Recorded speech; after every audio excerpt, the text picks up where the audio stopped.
Hello hello, je m'appelle Delphine Bury et je te souhaite la bienvenue sur le podcast de la femme libre et indépendante. Pendant trop longtemps, je suis restée passive dans ma vie professionnelle, mais un jour j'en ai eu ras-le-bol, du métro boulot dodo, ras-le-bol de consommer des choses inutiles pour combler mes manques. En fait, je n'étais tout simplement plus à ma place en tant que salariée. Mon envie d'entreprendre m'a poussée à devoir tout déconstruire pour tout reconstruire. Faisant un pas de côté, j'ai revu mon champ des possibles, j'ai travaillé mon mindset, pris conscience de mon potentiel, mais surtout, je me suis fait confiance. Aujourd'hui, 100% alignée et authentique, je me sens libérée. J'accompagne et copilote les femmes à oser entreprendre et vivre pleinement une vie professionnelle qui leur ressemble. Si j'y suis arrivée, crois-moi, il n'y a aucune raison que toi tu n'y arrives pas aussi. Alors si tu es encore salarié prête à passer à l'action pour gagner en liberté professionnelle, ou jeune entrepreneur bloqué dans ton business, ce podcast est fait pour toi. Viens faire le plein d'optimisme et de bonne énergie, le plein d'astuces business, de bonnes pratiques et de témoignages inspirants de femmes qui ont osé franchir le pas. Ici, tu l'as compris, pas de blabla, mais de la mise en action pour devenir une femme épanouie, libre et indépendante.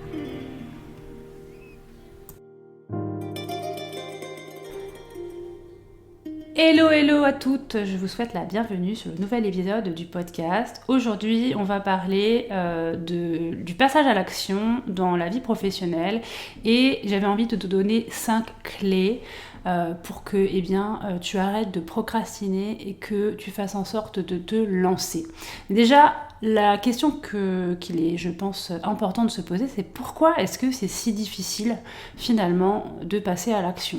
Si on répondait à cette simple question en arrêtant de se poser, justement, toutes ces questions, en arrêtant d'avoir toutes ces excuses qui, d'ailleurs, je tiens à le préciser, ne nous faut absolument pas bouger d'un centimètre. Alors, on va pas se mentir, on l'a déjà tous expérimenté. Le promis, demain, j'arrête, j'en ai marre, je bouge, je vais avancer sur mes projets, je vais commencer mes recherches, je vais changer de vie, je vais prendre ce fameux rendez-vous, le fameux rendez-vous que vous devez prendre depuis 6 mois que vous ne prenez pas. Et puis, patatras, on a une urgence, on a un appel, le temps passe, on n'est pas très bien organisé, la to-do list se rallonge, dessus il y a des choses qui ne sont pas du tout prioritaires, mais qui prennent une importance folle parce que ça nous nourrit, parce que ça nous met dans l'action, parce qu'on a trop de travail, parce que ce week-end on avait du monde, parce que il y avait des choses qu'on a dû faire à la place finalement des choses les plus importantes, c'est-à-dire se poser les bonnes questions. Donc toutes ces excuses-là, souvent, elles sont longues comme les 2 bras et les 2 jambes. Et ce qui se passe, c'est que on décide, on a envie, on décide de se mettre en action. Un matin, on se lève, on dit c'est plus possible, mais le soufflet retombe net et la vie reprend son cours. On passe à autre chose jusqu'à la prochaine fois. Et c'est ce que je dis, jusqu'au prochain déclic déclencheur du gros ras-le-bol. Alors oui, c'est super dur de se bouger lorsqu'on ne sait pas où est-ce qu'on veut aller et qu'on se sent totalement perdu. Alors j'avais envie de vous faire une image intéressante. C'est, moi je l'ai déjà expérimenté, vous je sais pas, mais est-ce que vous êtes déjà allé faire des courses dans une grande surface, mais vraiment une surface genre un hyper, que vous ne connaissez pas du tout. Alors moi ça m'est arrivé de le faire dans un pays étranger, donc encore pire. Et que vous n'avez absolument ni l'envie de cuisiner ou absolument aucune idée de ce que vous allez manger, vous vous retrouvez dans cette grande surface, je vous dis bon courage.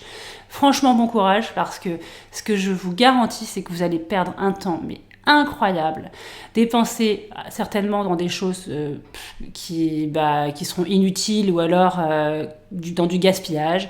Vous allez vous stresser, vous allez vous énerver, vous éparpiller, faire des allers-retours dans le magasin et sûrement, j'en suis quasi persuadée, vous allez certainement oublier les indispensables, quoi. Enfin, finalement, de quoi cuisiner. Quand je dis les indispensables, c'est peut-être de l'huile, par exemple, ou des choses qui sont nécessaires d'avoir, parce que si vous les avez pas, il faut absolument retourner faire les courses.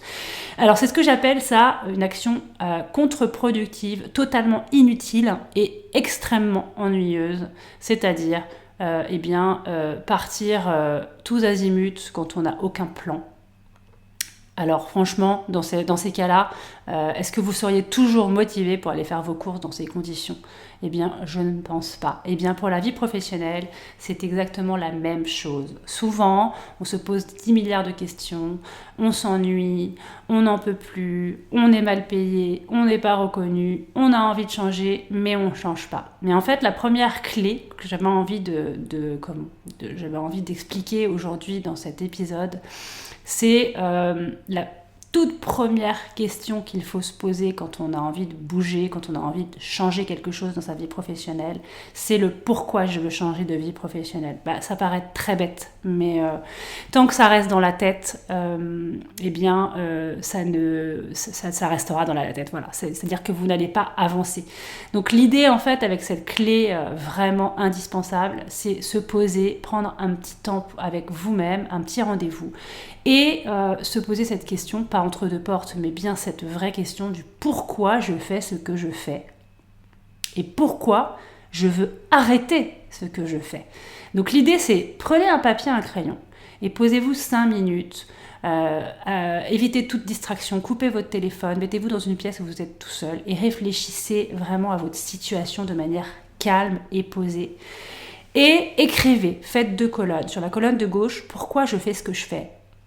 Et sur la colonne de droite, pourquoi je veux arrêter ce que je fais ? Et là, vous allez voir que vous allez commencer à écrire. Voilà, pourquoi vous faites le job que vous faites actuellement. Vous allez trouver plein de réponses. Si vous n'en trouvez pas, évidemment vous avez du mal à remplir la colonne de gauche, mais qu'en revanche la colonne de droite, elle, ne se désemplit pas parce que vous allez trouver le pourquoi vous voulez arrêter, eh bien effectivement il va falloir se poser les vraies bonnes questions, de passer à la clé numéro 2 et de passer à l'action pour peut-être changer quelque chose. Par contre, ce qui va se passer avec ces 2 colonnes, c'est que ça va vous indiquer franchement rapidement s'il est temps pour vous de passer à l'action, mais peut-être que ça ne sera pas le cas. Peut-être que vous ne savez pas du tout répondre et que le pourquoi je veux arrêter, vous allez avoir du mal, au contraire, à répondre à ces questions-là. Donc là, il est peut-être opportun de se poser la question, de se dire que peut-être que la situation que vous avez aujourd'hui est plus confortable que vous ne l'imaginez, peut-être qu'il y a des choses à améliorer, peut-être que ce n'est absolument pas le moment pour vous de changer, et que peut-être c'est juste une autre façon d'aborder les choses, de voir les choses, et voilà. Et en fait, dans tous les cas, il est toujours bon de se poser ces questions, qu'on soit bien ou pas bien quelque part dans sa vie professionnelle. C'est des rendez-vous qu'on doit se faire en fait avec nous-mêmes assez régulièrement, juste pour se poser la question sur véritablement est-ce qu'on se sent bien. C'est méga important et je pense qu'on ne le fait pas assez. Est-ce que je suis bien en ce moment ? Oui ou non ? Est-ce que j'ai besoin d'améliorer certaines compétences ? Est-ce que je me sens peut-être perdue dans l'entreprise actuellement ? Peut-être que les projets sont pas intéressants ? Peut-être que je n'évolue plus ? Peut-être que voilà. En tout cas, c'est extrêmement important parce que ça va vous permettre, vous, de mettre un plan d'action sans pour autant complètement changer de voie professionnelle ou de changer d'entreprise ou même de créer votre entreprise, mais déjà ça va vous donner vraiment une direction et puis des objectifs à suivre pour améliorer en tout cas votre bien-être, et ça c'est quand même extrêmement important. La deuxième clé qui est indispensable, je pense aussi, pour passer à l'action dans notre vie professionnelle, c'est d'estimer le coût de cette envie de changement. Avez-vous en fait déjà pensé finalement à mesurer le coût de votre action ou de votre inaction ?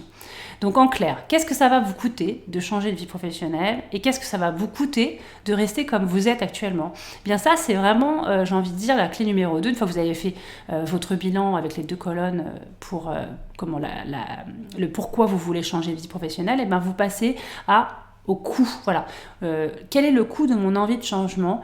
Et là, dans ces cas-là, vous pouvez détailler sur tous les pans de la vie, de votre vie, c'est-à-dire combien ça va me coûter sur le plan personnel, combien ça va me coûter sur le plan financier, sur le plan social, est-ce que sur mon couple ça va avoir une incidence, est-ce que sur le plan professionnel, ça va m'apporter quelque chose ou pas, sur ma vie en général, sur le bien-être, mes relations, sur mes valeurs, sur mon l'estime de moi-même, la confiance en soi, sur mon évolution, enfin bref, Posez-vous vraiment toutes les questions dans les détails du coût du fait de changer, mais aussi du coût que ça va, le coût que ça va engendrer finalement de ne pas changer, c'est-à-dire de rester dans cette situation aujourd'hui. Par exemple, personnellement, si vous êtes dans une situation actuelle où vous vous ennuyez profondément, où vous n'avancez pas, vous n'évoluez pas, où vous vous sentez finalement en manque de confiance, vous avez l'impression que vous ne servez à rien, vous êtes inutile, eh bien, posez-vous la question sur le personnellement, qu'est-ce que ça va vous coûter finalement de rester encore dans cette situation pendant 10 ans. Peut-être que ça va vous coûter votre santé, peut-être que vous allez vous sentir encore plus mal, peut-être que du coup c'est un coût qui est même inestimable pour vous et que forcément le versus je bouge et je fais quelque chose, va prendre tout son sens. Voilà. Donc ça c'est important de se poser vraiment ces questions. Qu'est-ce que je vais perdre, qu'est-ce que je vais gagner à rester ou à changer? Est-ce que ça vaut la peine de mettre en place tous les efforts? Quel est le coût versus le gain? Extrêmement important. Et donc comme pour la clé numéro 1, prenez aussi là le temps de la réflexion, notez vos réponses dans les colonnes, coût versus gain, partir ou rester, extrêmement important. Prenez ce temps de réflexion pour votre bien-être, encore une fois, c'est vraiment important. Une troisième clé aussi qui est importante et qui suit un petit peu les deux premières, c'est la prise de conscience que l'action nourrit l'action. Et ça paraît bête quand je le dis comme ça, mais c'est vraiment la pure vérité. Moins on en fait et moins on a envie d'en faire. Et ça, je pense que vous l'avez tous expérimenté. Donc en fait, l'idée ici, c'est de passer du cercle vicieux de cette inaction, là, de cette procrastination finalement, au cercle vertueux de la mise en action, pas après pas, et le fait d'être proactif. C'est sortir de son inconfort, parce qu'en fait finalement on pense que le fait de ne rien faire nous rend confortable, mais en fait c'est tout sauf ça, c'est l'inverse, c'est que c'est lorsque l'on ne fait rien qu'on est dans l'inconfort. Alors que quand on se met un petit peu en danger, quand on sort un petit peu de sa zone de confort et qu'on expérimente de nouvelles choses, on se sent extrêmement mieux parce qu'on ose et parce qu'on grandit, qu'on se nourrit et qu'on évolue. Donc moi, je n'ai que un conseil à vous donner, c'est soyez curieuse de votre environnement, allez à la rencontre des gens, laissez-vous porter par vos envies et vos intuitions aussi, écoutez-vous et accordez-vous des oui j'y vais, des oui je le fais, oui je le veux. Et ne réfléchissez pas trop longtemps parce que le problème ce qui se passe c'est quand on réfléchit trop, eh bien les peurs viennent nous envahir, les pensées négatives viennent prendre de la place et elles vous empêchent de faire des trucs qui peuvent être méga cool et méga bons pour votre épanouissement, votre bien-être. Donc l'action nourrit l'action. Il n'y a pas d'autre chemin que la mise en action et la sortie de zone de confort pour prendre confiance en soi, pour oser. Donc vraiment, faites-le, expérimentez-le. Prenez conscience que l'action va vous mener sur des terrains vraiment extrêmement intéressants. La clé numéro 4, évidemment, on en parle encore, mais c'est extrêmement important. Le succès se cache toujours derrière nos peurs. Tu as peur de changer de vie professionnelle, tu as peur de passer à l'action, j'ai envie de te dire bravo parce que ça veut dire que tu es dans une bonne direction, ça veut dire que tes peurs sont assez grosses et que j'ai envie de dire que si tes peurs sont toutes petites, forcément, elles vont pas te challenger. Donc les peurs, ce qui se passe, c'est que quand on les maîtrise pas, eh bien, elles peuvent devenir vraiment handicapantes dans notre envie d'évoluer et de changer. Parfois, elles sont même inconscientes et elles créent des blocages, si bien que vous allez certainement peut-être rencontrer des gens qui sont complètement bloqués sur des situations et en fait ça vient de leur peur mais eux ils ne savent pas alors que ça se voit comme le nez au milieu de la figure. Je pense qu'ils ne se sont pas vraiment posé les bonnes questions. C'est ce qu'on appelle des peurs inconscientes, on ne se rend pas compte qu'on a des blocages, on ne se rend même pas compte que ça vient peut-être d'une peur qui vient de très loin qui nous bloque. Alors, accueillir ces peurs et y faire face, c'est surtout ne pas leur laisser trop de place, parce que plus vous leur laissez la place, plus elles vont grandir et plus elles vont vous empêcher d'agir. Donc là, dans ce cas-là, c'est peut-être les identifier ces peurs inconscientes pour évidemment après cibler vos actions et entamer un processus de changement pour faire face à toutes les difficultés que vous avez de passer à l'action. Donc comme pour les 3 clés précédentes, notez-les aussi, identifiez celles qui vous empêchent d'avancer et d'évoluer et vous allez voir que quand on évalue les peurs, quand on les identifie, qu'on les accueille et qu'on regarde le risque, finalement, on se rend compte que eh bien, c'est souvent des peurs qui ne sont pas rationnelles. Et enfin, je vais terminer par la clé numéro 5, qui est extrêmement importante aussi, c'est vous détacher en fait du résultat. Voilà, essayez un maximum d'éloigner finalement cette pression inutile qui pourrait altérer et vos actions et votre comportement. Ce qui se passe quand on est attaché à un résultat, c'est qu'on a la pression, on a peur, on bafouille, on stresse, on rugit et on devient complètement ridicule. Et pire encore, on en oublie l'essentiel. Et ce qui se passe, c'est qu'avec l'interlocuteur qu'on a en face de nous, ça se voit. Donc par exemple, je vais vous donner, je sais pas, moi vous avez un entretien d'embauche et vous vous retrouvez devant votre recruteur. Et là, vu que de toute façon, je sais pas, vous n'avez pas d'option, c'est le seul entretien que vous avez et il faut absolument que vous réussissiez cet entretien, vous allez vous mettre une pression extrêmement inutile qui va faire que eh bien, vous allez foirer votre entretien. En tout cas, c'est possible parce que vous ne serez pas concentré finalement sur l'instant présent et sur ce que vous avez à dire pendant l'entretien, mais surtout sur le fait qu'il faut absolument, vous n'avez pas le choix, décrocher cet entretien. C'est comme si, je sais pas, vous aviez un vendeur en face de vous qui allait vous vendre son service, franchement, à qui vous allez vouloir acheter le plus. Est-ce que ce sera le vendeur désespéré qui va vous mettre une pression folle pour que vous lui achetiez son service ou son produit, ou c'est peut-être celui qui lui sera détaché complètement du résultat mais qui ne va penser juste qu'à une chose, à vous nourrir, à nourrir vos besoins et à vous satisfaire. Bon, en tout cas, moi, c'est sûr que j'utiliserai le service ou le produit du vendeur qui va finalement répondre à mes besoins et ne pas me mettre de pression. Donc savoir lâcher prise et voir la vie comme un jeu plutôt que comme une contrainte, eh bien c'est franchement parfois extrêmement nécessaire pour être soi-même, être dans l'instant et finalement donner le meilleur de nous-mêmes.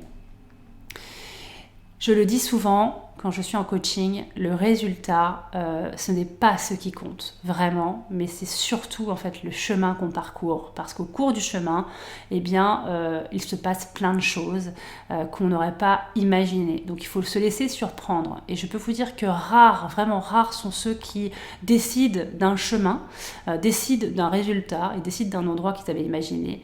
Et puis qui ne se rendent pas compte qu'au cours du chemin, finalement, eh bien, ça change, il y a plein de surprises, de découvertes, de nouvelles opportunités qui leur font prendre eh bien, un autre chemin. Donc l'idée là-dedans, c'est faites le maximum, fixez-vous l'objectif de passer à l'action. Et là, vous serez sûre et certaine eh bien, d'atteindre votre résultat. Alors voilà, j'espère que cet épisode t'aura plu. Je récapitule. Pour vraiment avoir la force de passer à l'action dans ta vie professionnelle, eh bien, pose-toi 5 minutes avec toi-même, prends un petit peu de temps et réponds à la question du pourquoi tu veux changer de vie professionnelle. Pourquoi tu fais ce que tu fais aujourd'hui, pourquoi tu souhaites l'arrêter. Première clé. Deuxième clé, quel est le coût de ton envie de changement. Pose-toi la question, prends le temps, quel est le coût versus le gain de partir ou de rester? Ça, c'est extrêmement important de se poser cette question. Ensuite, prends bien conscience qu'il faut que tu passes à l'action. L'action nourrit l'action. Plus tu vas faire des choses et plus tu vas avoir envie d'en faire et plus tu vas grandir et plus tu vas apprendre et plus tu vas t'améliorer. Donc, vas-y, n'aie pas peur de passer à l'action. Ensuite, identifie tes peurs.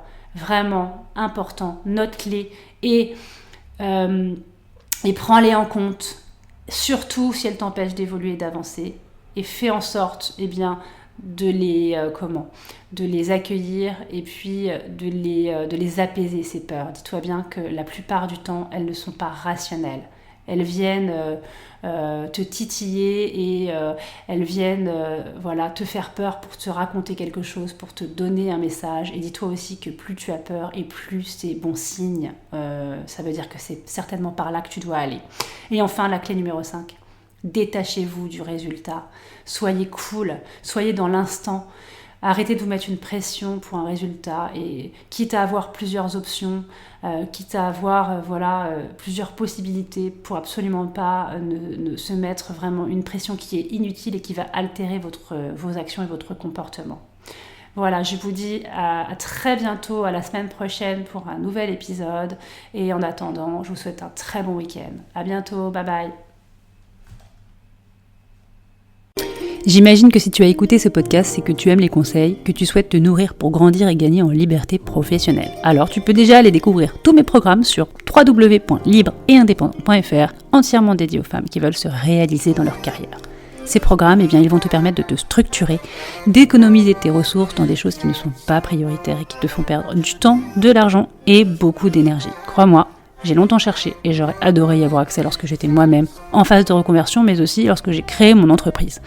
Si tu as aimé ce podcast, tu peux t'abonner pour recevoir en exclu les prochains épisodes, mais aussi parle-en autour de toi. C'est de loin la chose la plus sympa que tu puisses faire pour apporter ta pierre à l'édifice des femmes entrepreneurs qui se bougent et qui ne lâchent rien. Et franchement, je l'espère, ce sera sûrement bientôt ton cas. Je te dis à très vite. Bye bye.